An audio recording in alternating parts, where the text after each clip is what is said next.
Ассалаумағалейкум, қайырлы таң. Мекта бүгін далға жаттық. Далада ұйқы деген қанып қалды кәдімгідей. Сипа байын отыр деп алысқа. Жаттық. Күн деген бір жерге күн түскенше ұйықтаппыз ғой.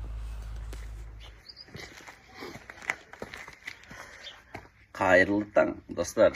Бүгін бізде осылай образ емес, короче, стройкамен жұмыс жасайтын болдым. Короче, жұмысымды ауыстырам, стройкаға көшетін болдым. Үйлеріңізде жұмыс болса шақырасыздар ғой.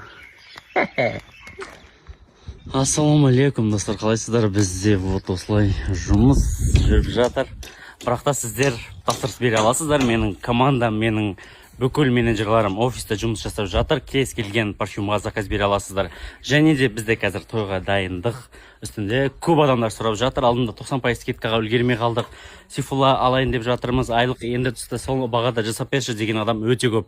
Сол үшін бүгін мен сіздерге қайтадан 90%-дық скидканы ашып жатырмын. Только бүгін алатындар алып қалыңыздар. Ақшаларыңыз жетпей жатса, бронь жасап үлгеріңіздер. Бүгінден бөлек басқа ешқайсы күн бұл акция жалғаспайды. Поэтому үлгеріп қалыңыздар.